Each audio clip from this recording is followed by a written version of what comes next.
आज देश में प्रधानमंत्री आवास के गांव-गांव में निर्माण और वितरण में अगर देश का सबसे अग्रणी राज्य कोई है तो वो उत्तर प्रदेश है, जिस उत्तर प्रदेश में आज आवास का निर्माण हो। 2022 तक सपना था प्रधानमंत्री नरेंद्र मोदी जी का कि जिसके सर पे पक्की छत नहीं है और जिसके पास घर नहीं है,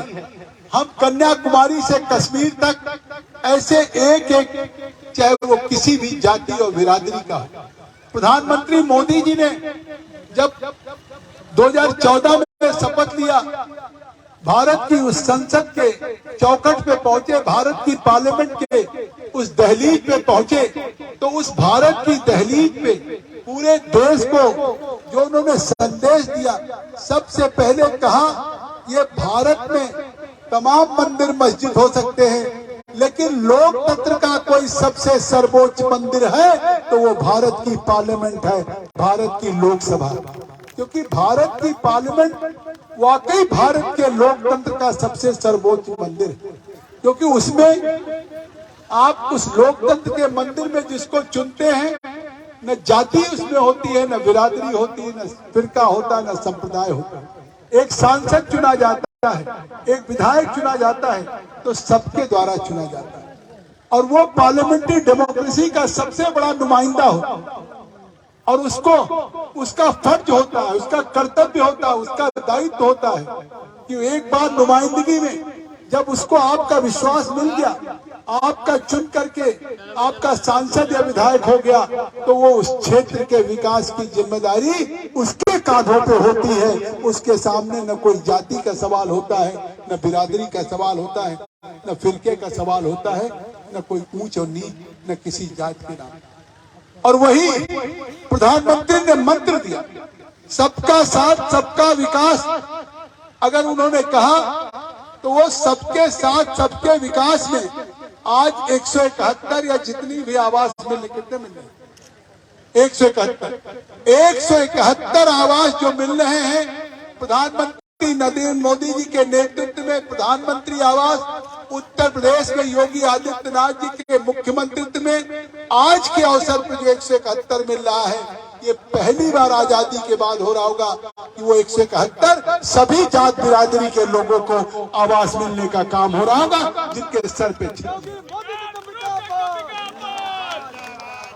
और आज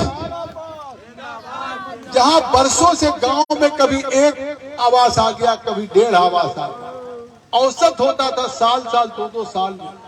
लोग प्रधान के ऊपर इतना दबाव डालते, कोई विधवा हो गई, कोई छप्पर का घर था, कोई खपरेल का, कोई फूस का, तो उसका घर गिर गया, तो वो किस तरह से प्रधान से लड़ती थी, अपने दर्द को किस तरह से प्रधान को कोसती थी।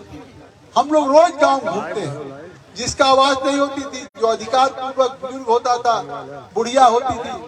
और रोज प्रधान का एकदम पानी उतार देती थी, दहिजरा कूद तो है ना, दिखाए पड़ता कि हम दूसरे घर पाए तो दहिजरा कूद हो याद रहे, और कच्ची पक्की गलियों के अधिकार है, लेकिन उनका क्या दोष था?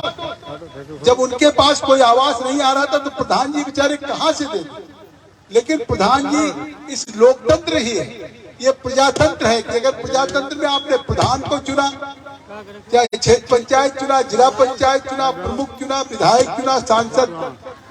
वो हमेशा किसी बड़े से बड़े देश की सबसे बड़ी पंचायत में आपने मुझे भेजने का काम किया है,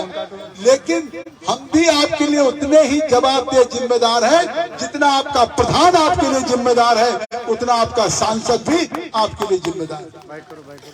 मुख्य विकास अधिकारी जी बैठे होंगे, अब किसी कोई कार्यकाल रहा होगा मुख्य विकास अधिकारी का, कोई कार्यकाल में 2 वीडियो रहे होंगे हमारे बर्डपुर उसका के, जिस बर्डपुर और उसका में उन्होंने कोई फीड नहीं की, उन्होंने पोर्टल पे कुछ नहीं डाला। आज जहां गांव में 115, 117 इस तरह से आवास आ रहे हैं, अभी भी उसका बर्डपुर में नहीं आया। और 2022 तक का जो एक लॉक हक था, प्रधानमंत्री ने उसको लोगों से कहा था कि राज्यों के द्वारा जितने लोगों के पास आवास नहीं है, ये राज्य को देने की जिम्मेदारी थी और ये राज्य से बार बार रिमाइंडर मांगा जाता। उस समय राज्य के लोगों ने रुचि नहीं लिया। उनको लगा हम क्यों बताएं कि अधिक से अधिक कि हमारे प्रदेश में इतने आवासी नहीं है, इतने लोग बिना आवासहीन हैं, तो संख्या जितनी देनी चाहिए थी नहीं दिया। और आज वो बंद होने के बाद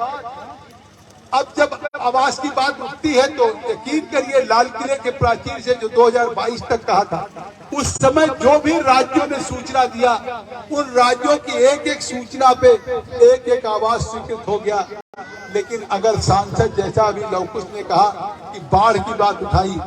इसी तरह से मैं बर्ड पुरुस्का की बात, और मैंने कहा अभी भी हमारे सिद्धार्थनगर जनपद में ऐसे लोग हैं जिनके सर पे पक्की छत नहीं है। अगर उनको आवास नहीं मिलेगा तो जो प्रधानमंत्री का सपना है कि पूरा हम एक एक व्यक्ति को एक एक गांव में किसी भी जात बिरादरी का होगा उसको हम आवास देंगे, शौचालय देंगे, उज्ज्वला का गैस का चूल्हा देंगे, सौभाग्य में बिजली का कनेक्शन देंगे, प्रधानमंत्री जनधन में हम महिलाओं को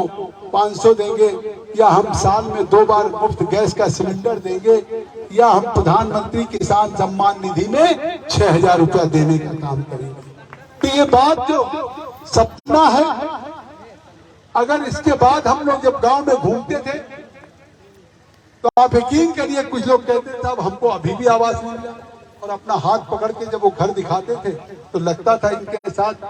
क्यों नहीं मिला। तो वीडियो साहब से पूछते थे, कहते साहब अब तो जितना स्वीकृति थी आ गई। अभी पिछले दिनों इस सवाल को मैंने भारत की पार्लियामेंट में उठाया था, भारत की लोकसभा में, और इसके मंत्री माननीय गिरिराज सिंह जी उनके ऑफिस में गया। मैंने अपने बर्ड पुरुस्का की बात कही। मैंने कहा घर में बंटवारा हो गया,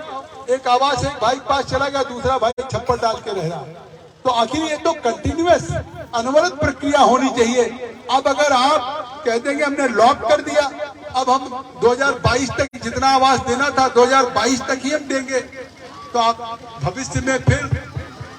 अगर जिसके पास आवास नहीं वो खुले आसमान के नीचे रहने के लिए बाध्य है। और मैं आज इस साहेब पारा के इस इतनी बड़ी संख्या में महिलाएं आई हैं,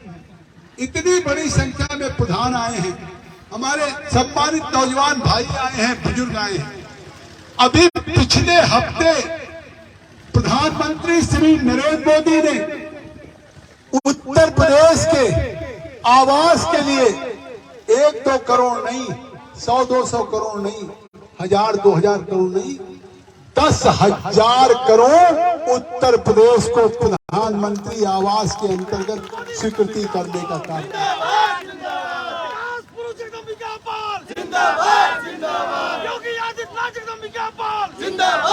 तो आज मैं वो बात बिल्कुल सही मान रहा हूँ जो हमारे प्रधान संघ के अध्यक्ष लोगों ने कहा कि जहाँ पहले प्रधान के रूप में थे आप थे, जो भी 2 बार 3 बार का प्रधान होगा उसको अनुभव होगा, एक आवास नहीं मिल रहा था, 1-2 मिल गया तो उसको बांटना मुश्किल था कि इसको दे कि उसको दे। हर गांव में 10-5 ऐसे नीडी थे, जरूरतमंद थे कि उस प्रधान के सामने एक चुनौती थी। लेकिन अब 10,000 करोड़ से, अभी मैं ग्राम विकास मंत्री पंचायती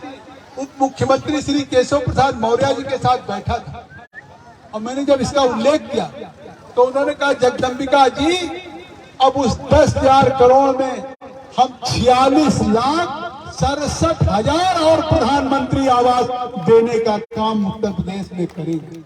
तो मुझे लगता है कि उस 10,000 करोड़ में जब 46 लाख बनेगा तो उस हिसाब से तो हर जनपद में हजारों हजार की संख्या आएगा। अगर 75 जनपद है, 50-50 हजार जोड़ लिया जाए तो मुझे लगता है 35-36 लाख। आने वाले दिनों में जो 10,000 करोड़ दिया है, मैं इसका उल्लेख इसलिए कर रहा हूं कि आज भी 171 आवास स्वीकृति पत्र देने के बाद भी अभी भी बहुत से लोग ऐसे होंगे जो आवास से वंचित हैं। तो इसलिए मैं उन सारी योजनाओं का उल्लेख नहीं कर रहा हूं, लेकिन मैं आज ये उल्लेख कर रहा हूं कि जो जीवन के लिए सबसे बड़ी बुनियादी आवश्यकता है वो आवास देने का काम जहां 2022 को लॉक कर दिया गया था, आज फिर से प्रधानमंत्री मोदी जी ने अपने उस खजाने से केंद्र के 10,000 करोड़ रुपया देने का काम किया है, स्वीकृत करने का काम किया है। तो राम निवास जी का ब्लॉक होगा इटवा, उन मंडल अध्यक्ष यहाँ भी बटेगा, चाहे रमेश जी का डुबरिया कहीं हो, चाहे मिठवल हमारे रमेश बाबा के हो या विनेश बाबा के हमारे भरवापुर मंडल हो। लेकिन आज कितनी प्रसन्नता हो रही है कि सबने तारीफ किया कि आखिर साहेब पारा का पंचायत हो। आज इसकी पेंटिंग जो लोगो है, पूरी दीवार, हर तस्वीर बोल रही है। हम लोगों ने पूछा, हमने मुख्य विकास अधिकारी ने, कि कहाँ से ये पेंटर बरेली से बनाया। अगर आज मैं कहता हूँ कि पंचायत भवन तो जिसको स्वीकृत होता है वो बनाता है। आज बन रहे पंचायत भवन, हर गांव में सारे जन सेवा केंद्र के अंतर्गत सुविधाएं, जिसका पूरा विस्तार से हमारे पूर्व वक्ताओं ने कहा, चाहे वो जाति प्रमाण पत्र हो, निवास प्रमाण पत्र हो, आय प्रमाण पत्र हो या खतौनी, सारी चीजें यहाँ से मिलेंगी। हमारे पंचायत सहायक हो, सेक्रेटरी हो, ये आपकी मदद करेंगे। लेकिन प्रधान जी, पंचायत भवन हम सब बनाते हैं। आज पंचायत भवन अगर आपने अच्छा बनाया, आपके सेक्रेटरी ने अच्छा बनाया, बीडीओ ने अच्छा बनाया, आपके सहायक सब लोग लग करके, तो आज अगर मैं आया, मुख्य विकास अधिकारी आए, क्योंकि विकास में आपके मुखिया वो हैं, जनप्रतिनिधि में सांसद हूं, तो आज जो आपको सम्मान मिला है, अब ये समझ में आप यकीन करिए, ये केवल सिद्धार्थ नगर नहीं, पूरे प्रदेश देश को संदेश जाएगा कि अगर सौभाग्य से हमें जनप्रतिनिधि बनने का मौका मिले और जो उत्तरदायित्व हमें मिले, जो कर्तव्य हो, अगर उस कर्तव्य को ईमानदारी से निष्ठा पूर्वक करेंगे, तो आप यकीन करिए कि शायद इसमें 2, 4, 10 पैसे आप बचा सकते थे। लेकिन अगर आज आपने इतना अच्छा किया, तो ये ईमानदारी से अच्छा किया हुआ काम करोड़ों से भी ज्यादा आज आपको सम्मान देने का काम कर पूरे जिले में, चाहे इटवा के प्रधान संघ के अध्यक्ष हो, डुमरियागंज के हो, मिठवल के, भरवापुर के, आखिर सभी ने तारीफ की। हसुड़ी अवसानपुर को भी पुरस्कार मिल चुका राष्ट्रीय। आज इस जिले की पहचान हसुड़ी अवसानपुर बन चुका है कि हसुड़ी अवसानपुर के जिस तरीके से डिजिटल के मामले में, विकास के मामले में, आज हम कह सकते हैं कि कोई सचिव आए, प्रमुख सचिव आए, अधिकारी आए, तो मैं मुख्य विकास अधिकारी महोदय से कहूंगा कि वो दिखाए कि आजादी के बाद जो सारी सुविधाओं के युक्त से जो योजनाएं केंद्र से, प्रदेश से स्वीकृत हो रही है, वो केवल फॉर्मेलिटी नहीं है। आज वो सारी योजनाओं से सज्ज, आज वो भवन एक आदर्श भवन के रूप में बन करके साहेब पारा में पंचायत भवन के रूप में आया है, जो एक संदेश के रूप में या दूसरे जनपदों के लिए, दूसरे विकास खंडों के लिए एक उदाहरण रूप में प्रस्तुत है। तो आज मैं समझता हूं कि ये प्रधान जी, ये सारे प्रधानों का सम्मान बढ़ेगा और ये हम सब लोगों के लिए अपने आप, चाहे मैं सांसद के रूप में हूं, आज मेरा मूल्यांकन मेरी उम्र से नहीं होता, मेरा मूल्यांकन मेरी वरिष्ठता से नहीं होता। मेरा मूल्यांकन अगर होता है तो आप ये मानते हैं कि अगर हमने बदलिया से भरवापुर की सड़क बनवाई, भड़दिया की, अगर मान लिया हमने अब शाहपुर सिंगार जो नाबार्ड भारत सरकार से, मैं इस समय बहुत देर से बैठे इन चीजों का उल्लेख नहीं करना चाहता, लेकिन अगर आज सिद्धार्थनगर में विकास की योजनाओं को लाने का काम किया जा रहा है, अभी डुमरियागंज से उतरौला रेल लाइन से जोड़ने का काम किया जाएगा, और मैं जिला प्रशासन को भी धन्यवाद दूंगा कि वो अवार्ड करने जा रहे हैं और रेल मंत्रालय ने पैसा दे दिया है। आप सबका सपना पूरा होगा कि डुमरियागंज में रेल लाइन भी आ जाएगी जो गोरखपुर और दिल्ली को जोड़ने का काम करेगा। तो ऐसे सबकी पहचान, किसी के ये नहीं कि आप सांसद बन गए, विधायक कोई बन गया या कोई प्रमुख बन गया, प्रधान बन गया, जिला पंचायत मेंबर बन गया, आप जीत सकते हैं, हम जीत सकते हैं, हमें विश्वास मिल सकता है, आशीर्वाद मिल सकता है, हम कई बार भी जीत सकते हैं, लेकिन आम जनता मूल्यांकन आपके कार्यों पे करेगी, आपके द्वारा किए गए क्षेत्र के विकास के लिए करेगी। तो आज जिस तरीके का काम आपने शुरू किया है, 2 बुनियादी जरूरतें हैं मुख्य विकास अधिकारी महोदय, मैं बहुत विस्तार नहीं जा रहा। एक तो इसको बिजली का कनेक्शन मिलना चाहिए, और इस तरह से जितने भी पंचायत भवन हो, इसकी एक पॉलिसी बनवाइए कि पूरे जिले में जब कंप्यूटर सिस्टम लग रहा है तो ब्लॉक ही में नहीं, ब्लॉक स्तर से अगर हम पंचायत भवन इसी तरह से एक छोटे ब्लॉक के रूप में पूरा कार्यालय बन रहा है,